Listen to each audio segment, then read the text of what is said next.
This is a place that is needed due to the fact there is not any other recovery community organization. Yeah, the services that they offer, it's like they're the mediator between like someone at their lowest point to getting them to where they need to go so they can continue to grow. I'm very happy that this place is here, because if it wasn't for Focus, I don't know where people would go to even feel a sense of community and belonging. My name is Kayla Fortman. I'm the Executive Director of Focus Recovery and Wellness Community. We provide adult services, youth services, and then have 3 recovery homes. The ultimate goal of what we try to achieve at Focus Recovery and Wellness Community is making sure that people are aware that people can and do recover. We want to provide hope to those individuals and want to make you aware that anyone who's working here has lived experience. So we are not someone that you should feel afraid to talk to about your own recovery journey or if you're struggling. If anything, that's what we hope to achieve by you coming to our place, is speaking with us, and we can provide support wherever you're at. The mural and overall painting of this space was something that needed to be done just because we really need that warm, welcoming space. The mural means something because Ams and Jen, who did it, thought about that. They thought, what are warm colors? What are welcoming colors? How can we include nature, since that brings some peace of mind to people?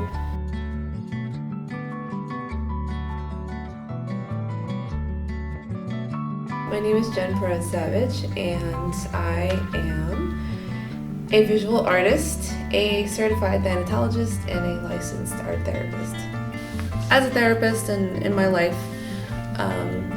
I've witnessed the recovery process, and so I feel really drawn to this community. Ams and I started talking about the community here, and so through that, we started talking about just the generations of history here. I mean, we did so much research.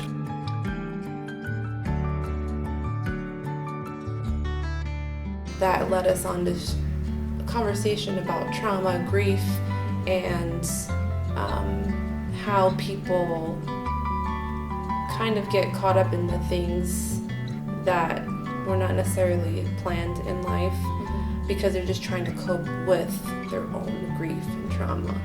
And so we started thinking about the Focus community and just trying to make this more of a sacred place for people that are also trying to find a way to speak about their grief, their trauma, and anything else that they've gone through.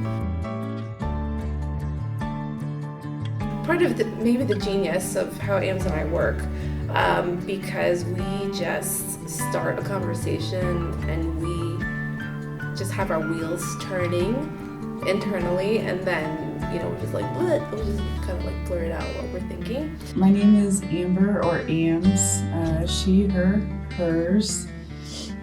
I'm an artist and a graphic designer. I run my own business called The Hysteria Company. I started volunteering at Focus March or June of 2020, so right when the pandemic hit.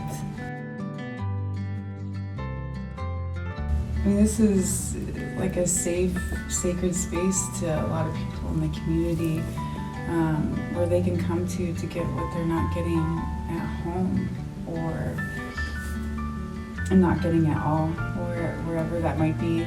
So this project, gives me an opportunity not only to connect with folks in Findlay in the recovery community, but it also helps me connect better with my friends and my family in a way that I've never been able to do for myself and for them. So, Focus gives people the platform and the opportunity to be able to keep going, and offers them the resources where it's accessible for everyone to come.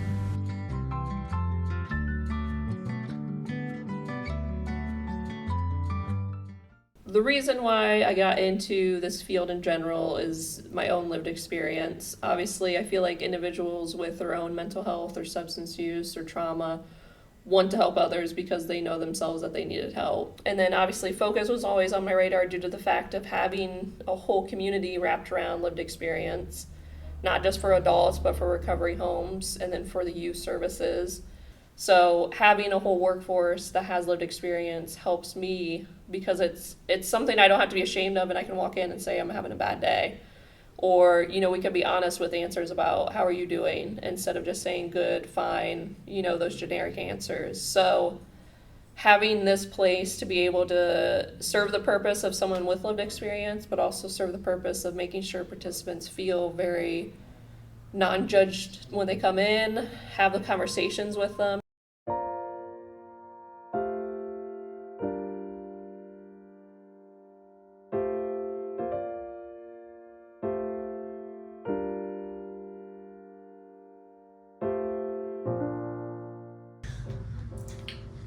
I think what Kayla meant to the recovery community was quite a bit. She has worked in this field for a long time, and I think she really did a lot of things that I don't think people realize. She worked really hard to make this place what it was, and she really cared about people. I think it was really interesting to see her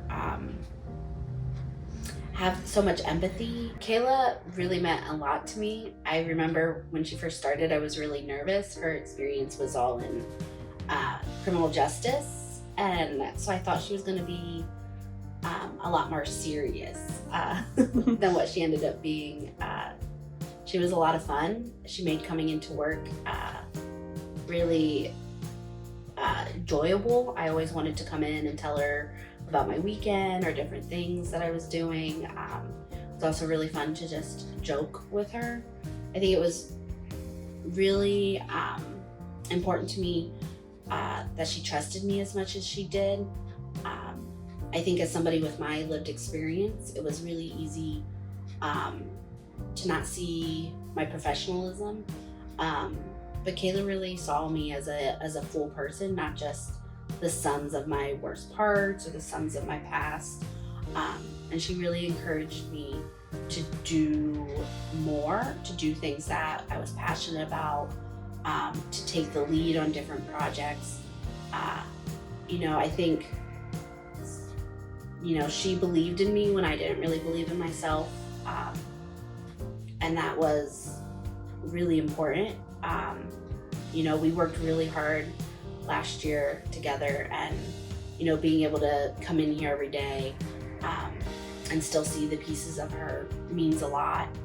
I think I miss her most on Sunday nights when I am getting ready to come back into work, and I just want to be able to tell her about my weekend or different things going on. And I think that's the hardest part of grief, is you always wish for more.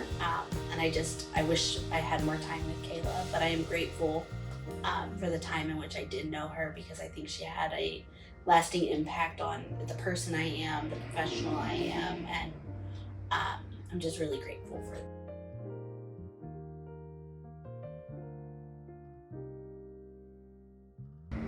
I didn't spend a lot of time here at Focus. I've only been here about a year, and what I saw within that year and what Kayla did for the recovery community made me want to work harder and made me really kind of inspired to be a part of this community. I saw how dedicated she was to providing a place that was comfortable and safe for everybody. I mean, not just the people who walk in here, who participate in the programs that we do, but even the staff. She just really knew how to provide a safe space and, again, go after things that not everybody would go after in order for the community to thrive. She took a chance on me. I remember meeting her for the first time, and our first meeting, we just talked about dreams and goals and what we wanted to do and create in our lives and for other people. And the communities that we wanted to serve. And I was hooked. I was like, yes, I'm gonna work for somebody who actually cares about what they're doing and is passionate about what they're doing. And that's what I find comfort in. I find comfort in knowing that Kayla was here living her dream and doing what she was meant to do. And I think that part of Kayla will always live inside of me. It's just the constant passion and vigor that she had for what she was doing. So that's how she impacted me. She impacts me and motivates me to go after what I want, go after my dreams, and help those around me. I think Kayla impacted the recovery community immensely. She was somebody who was groundbreaking in that community, a true leader. She stood up for the rights of people who sometimes are marginalized in the community. She always stood for what she felt was right in her heart, even if it was a challenge, even if it was hard to do so. She spoke her truth, and she did so with such grace. And I would also say that she was groundbreaking because of how much she advocated for the people who helped to provide services. She always encouraged everybody to take care of themselves, to prioritize their self-care, to make sure that they were serving themselves, putting their own oxygen mask on first, which would be the only way to truly be of service to another. I think that the way that she helped to remind people to take care of you was one of the most pivotal things that she did for this community. Kayla impacted me immensely. She was such a kind and beautiful soul. The first time I met her, she welcomed me into her arms and made me feel like I had known her my whole life. She affected me by bringing yoga to the recovery community. We met and began this journey of offering yoga to FRC and then to Focus when she transitioned there. And that was very impactful to me. I could feel that she was just a good person who wanted to do all she could to be of service and to help others. She inspired me to want to be more of service to others. I think Kayla was kind of like that glowing light in the recovery community. She saw the best in everybody, like anybody who walked through the door, any of the staff, she just kind of always like would find like their passion or their spark and really like make you grow into that. I just feel like even like people that sometimes it's hard to see the good in, Kayla was able to find that good and just really pull that out of them. It's really cool. Yeah. I agree. I think she actually walked what a recovery path looked like. It didn't just serve in this community, but was in recovery herself. So it was really cool having somebody here who understood and saw through, the stuff that we're going through and help us along with that. Kayla impacted me like in a lot of different ways. And sometimes she was just like that fun like older sister who would just pick on you. But always fun, she'd just come into my office and we would just make jokes at each other's expenses and then laugh about them. But then like when things would get too like serious, she was always there and reliable, and she'd make me take care of myself because I am a stubborn human who would just push through everything. And Kayla was like, like, no, yeah, we take mental health days here, Cassie. And I was like, no, we don't. You guys do it, but I don't. So she really kind of like taught me the importance of like putting myself first and putting people first, and not so much like it doesn't always have to be about the job. It can just be about each other, because that's what a recovery place is, and that's what recovery is, and we are all part of that. And so she's just kind of that person who kind of made me like rethink how I lived my life. So, yeah. Kayla, it's funny when she first started. I'm always this way with new people who are new in charge. But I was kind of scared to, say anything to her. In fact, there was this one incident where she asked me to sign up for something and I said yes when I really didn't want to, and then it came down to it and I needed to tell her that I didn't want to do this thing, and I was like, great, so what's gonna happen to me now? And she just looked at me and she was like, that's fine if you don't want to do it. She goes, I don't want you to ever feel like you can't come to me with something. After that, we actually had some like mental health discussions and stuff, talking about recovery, and I was actually probably the first boss I've ever been comfortable with actually telling them the stuff that I'm struggling with and going through. And like Cassie said, she encouraged us to take time for ourselves. It's not about work. We can't help others if we're not helping ourselves. So. Kayla was a patient, thoughtful, like amazing individual, and to have someone with that personality being an advocate in the recovery community really, I think, enhanced it. Especially, I got to see the work that she was doing with your advisory board, for example. Like, it's her idea to kind of generate this and then put it into more of a program to give peers a voice. Now it's kind of up and going, and it's going to mean a long-term impact, which I think is so cool. That it's not just there and done, it's going to be long-term. So we'll see good things come of that. Whenever I think about Kayla, I smile. She was the funniest person I knew. Oh my, like, she could always make me laugh, no matter what. Like, even if we would meet up and I was just having a bad day, she was a great support person, but I could always depend on her to make me feel better. And to have that type of person is amazing. So I still, as I said, I get to smile when I think about her. So right there's the impact.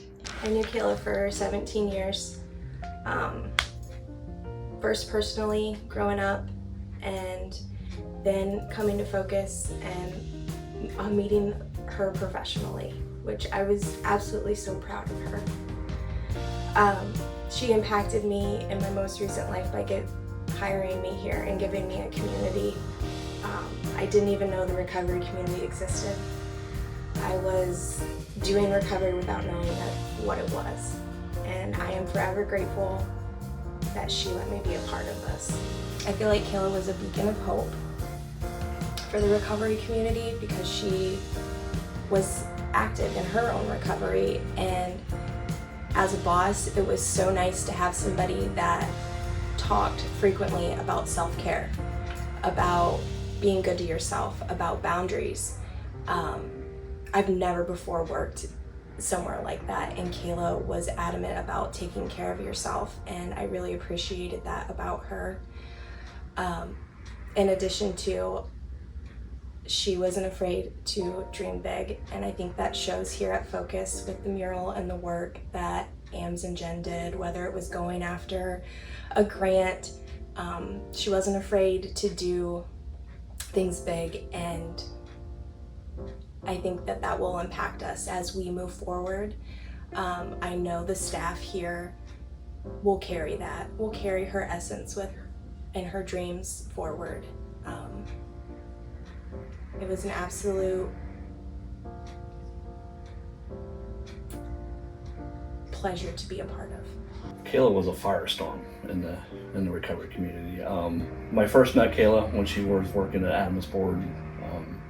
She was assigned to help me with the crisis intervention team, and going in there and talking to Kayla was just phenomenal. She was a bright young lady, and I can say that because she was like a daughter to me. Going into her office every time you walk in, and she had these grease boards that were just full of notes, and how she kept things organized was just amazing. And she deeply cared for her fellow person, and it was evident in watching her work. We had a lot of joking around, as a lot of people mentioned her sense of humor, which was kind of sometimes sadistic a little bit. She was sneaking little quips on you, and you'd be like, oh, hey, you just kind of insulted me in a different way, but it was all in fun, and it was like sibling beating up on each other a lot of times. And like I said, my wife became good friends with her. We just, like I said, she impacted our lives because she was just a great person to be around. I was always happy. a light. Mm-hmm. And like I said, hopefully she's as she is now. Hopefully she's a guardian angel over all of us.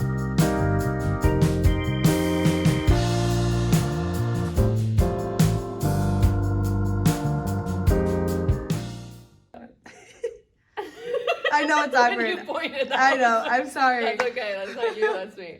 Okay. I am Kayla Fortman. I am the Executive Director of Focus Recovery and Wellness Community. And the message we try to provide through all of our services is that you can and do recover. Perfect. There we Beautiful. go. I love it. Okay.